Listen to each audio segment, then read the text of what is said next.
Programming is where you're describing to the machine how to do something. And so telling it how to play tic-tac-toe, telling it how to play the board game Monopoly, telling it how to convert numbers from one base to another. And the idea of, okay, there's these simple instructions, but if you put them together, then you can synthesize something quite complex. It's a fascinating kind of mathematical thing. How can you make it fast? How can you make it small? And I went through several phases of doing more complex programs where people who were great programmers would look at my work, give me feedback on it, and you can be quite a good programmer. And it was kind of such an intense activity between the age of 13 and 17 that we learned a lot. Eventually, one of the programs we took on was the idea of the scheduling of our school. When should the classes meet? Who should be in which section? So you have all these requests for people who want different classes and keeping them small and not having the teachers teach too many classes in a row. Very complex kind of software problem. And actually, when the school first asked me to do it, when I was 15, I said that I didn't know how. And they asked some adults to do it, and that didn't work. And then about a year later, I'd figured out how to do it. And so my friends and I actually did the software that did all this high school scheduling. It had some fantastic benefits to us. We got paid for doing it. It was exactly the kind of complex problem that developed my skills very well. And we got some degree of control over who was in our classes. And so it combined the best of everything. Initially, when that teletype showed up, there were probably 20 kids who sort of showed an interest. And it was confusing enough that it got winnowed down to about 8 or 9 fairly quickly who were quite serious about it. And then there were about 4 of us who were hyper serious, kind of doing it day and night. And 2 of them were 2 years older than I was, and 1 was my same age. Now, in a high school, people are 2 years ahead of you. They don't socialize with the young kids all that much. So the idea that we had this group of 4 of us, it's kind of unusual. We called it the Lakeside Programming Group. And one of the companies we'd been doing work for went bankrupt, the one in Seattle. And so we went to one in Portland, Oregon, Computer Center Corporation, C-Cubed, which had been in the University District in Seattle. And we'd spent a lot of time there. And they were wonderful to us. They weren't a well-run business, so they went bankrupt. So this company down in Portland, Oregon, said, hey, we're not just going to give you computer time. You have to do something. So we agreed to write this payroll program. And a payroll program is surprisingly complicated. There's all these taxes and reports and things at the state level and federal level. Anyway, they said, well, if you could write one of those, we'd at least give you free computer time. And so I negotiated that deal. And the 2 older members, Paul Allen and Rick, said, well, there's not enough work to go around, so we're going to take charge of this. And I said, okay, I'm not that interested, because I had in mind how I wanted to do the payroll program. And so they messed around for about 3 months, didn't get much done, and then said, well, you join back up.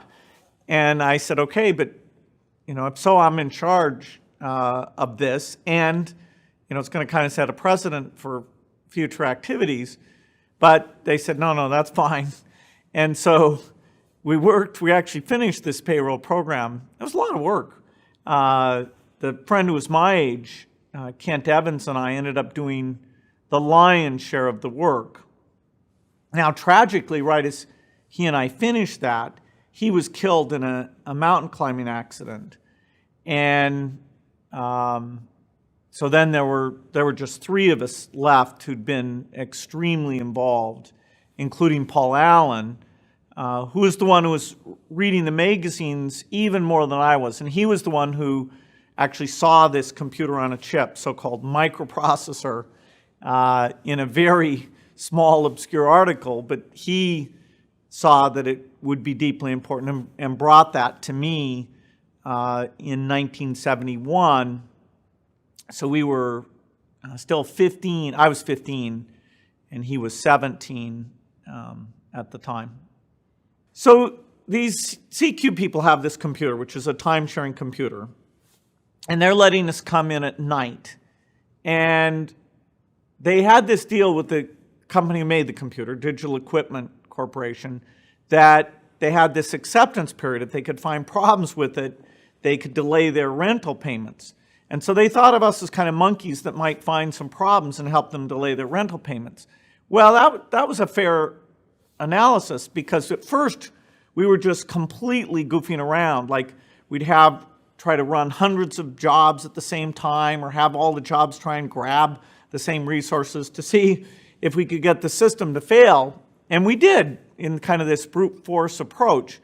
And so they would report that as a problem and delay their rental payment. Well, as a few months went by, actually about 4 months by the end of it, we had gotten very sophisticated. In fact, we'd gotten the source code of the operating system out of the garbage can, and we're reading it. And the kind of problems we were finding were far more subtle. In fact, we'd not only find the problem, we'd look and we'd suggest how they might fix it. Well, anyway, Digital Equipment got so tired of this, they said, look, you got to pay. You're going to be able to find problems, these kinds of problems forever, but we need to get paid. And so then there was a question whether they would let us stay there or not. And it was pretty tenuous. And so Paul and I, we understood the system well enough that we could look at all the passwords of the various accounts. And so, we could use literally any account. And then people, when they found out we'd done that, they got kind of mad about that. They weren't sure how mad they should be about it, because we hadn't really caused any damage. But, it wasn't a good thing. Computer hacking was literally just being invented at the time. And so fortunately, we got off with a bit of a warning. But there actually was a period that, because of that, they said we weren't supposed to use the computer. And it was over a summer. And Paul actually went up to the University of Washington and found ways to use the computer and get connected up. And he took a while before he told me, and then eventually he told me about that, and we got back on. I was really quite serious about math at the time and various science things. Paul had actually read more science fiction than I had by a lot. And so he and I would talk about that. But I had plenty of things. It wasn't some great tragedy. But then we got, pulled back in. And then that company went bankrupt. And then we had the work for this Portland company on the payroll program. And then we had the scheduling program. And so, we were lucky. There were always kind of things that not only gave us an opportunity, but exposed us to that next level. After the payroll program, then there was a computer project to use computers to control all the electricity grid in the dams of the Pacific Northwest. It's a government agency called Bonneville Power had done a contract with a company called TRW to use computers to do all this control. And TRW had committed to do all this really high reliability, great software work. Well, they found it more difficult than they expected. And so they were looking for people who understood these kinds of computers, which Paul Allen and I had done a lot of work on. This was the same computer that was at Computer Center Corporation and at this Portland company, Information Sciences. Anyway, so we were kind of famous, but nobody had met us because we'd filed these problem reports. And by the end of these problem reports, they were so sophisticated, it was like, who are these guys, out in Seattle telling us how to fix all this stuff?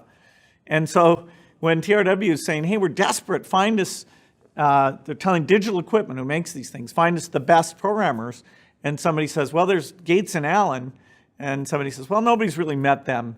But yeah, but they're really good. We ought to be able to track them down. So they find us, this one guy, and we go for an interview, and these two kids show up, and when I was interviewed, I was 16 when they interviewed me. So they're like, well, we can't hire you. But, then they talked to us about software, and we clearly know a lot. And when you're young and you know a lot, people don't have any kind of intermediate thing. You're either, what you're supposed to be, which is a kid who doesn't know that much, or they think, whoa, this guy's the limit. Well, we were pretty good programmers. But anyway, so we got jobs at this TRW, and that exposed me to some programmers who were way better than I was, who critiqued my work. I could look at their work. This one guy was really a phenomenal programmer, and he would just take my stuff and rip it apart, in this super constructive way.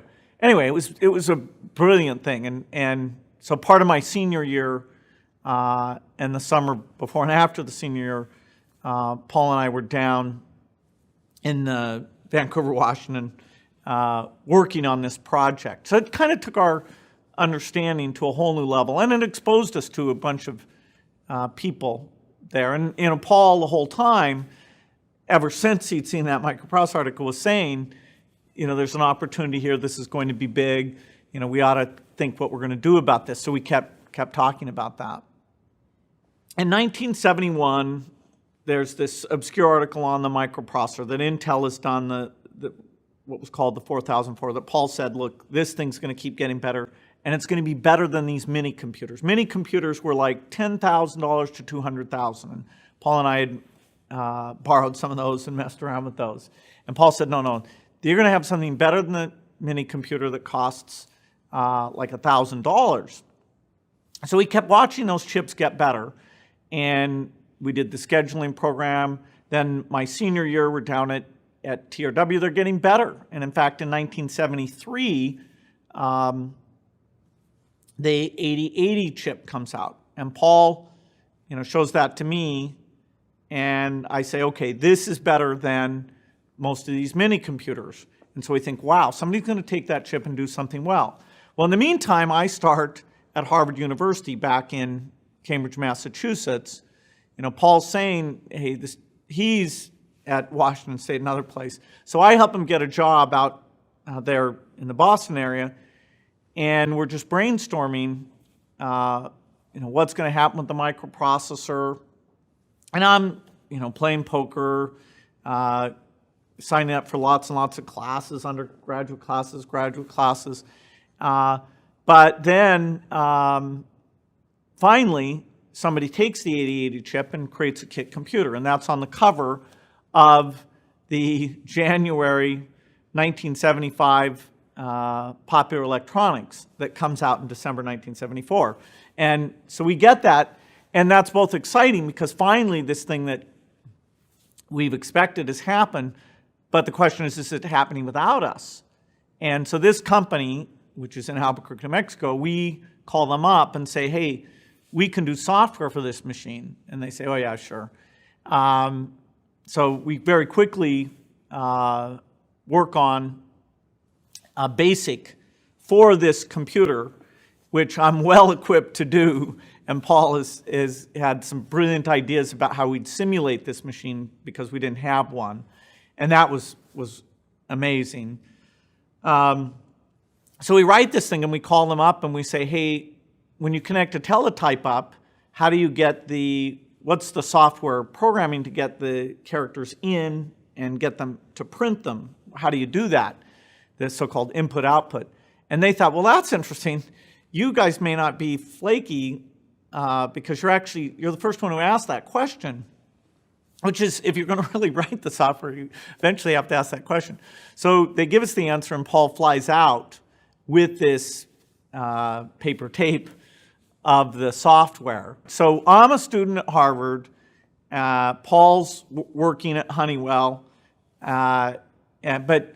we spend, 6 weeks and really write this thing, which, my whole career has sort of been building up to this thing. It's probably the most fun piece of software I ever wrote. I mean, it's unbelievable because it has to be very small. There's only 4K bytes of memory, and we don't have the real machine, so you have to be very careful you get everything right. Anyway, so Paul takes it out, and these guys mostly sell kit computers. They'd only assembled a few of them, and so they got it connected up, and Paul puts it in, and it runs the first time. So when you turn a computer on, there's nothing in it. It doesn't even know how to go out to the teletype and read this paper tape that has all these funny numbers on it that are this program. So you have to put in, using the switches, a little program that's the program called the Bootstrap Loader that is the instructions to say, hey, go read a bunch of numbers off of this paper tape, put those into the memory, and then go run that program. So he wrote Bootstrap Loader literally on the plane flying there.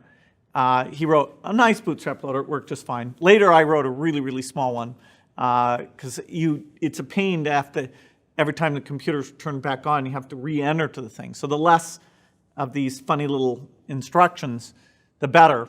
Anyway, so he wrote that, and everybody was amazed because we had to do everything totally right, how we read this instruction set manual, and they were selling these kit computers, but they'd never really seen it do anything real. And so, Paul would type in, print 2 + 2, print, and he ran programs, and it worked. The chip itself was fairly expensive.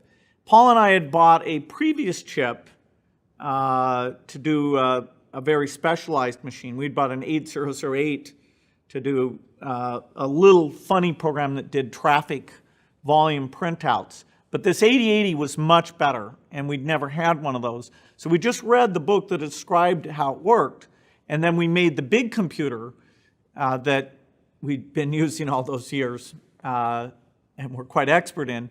Paul had a really breakthrough idea of how to do this simulation thing.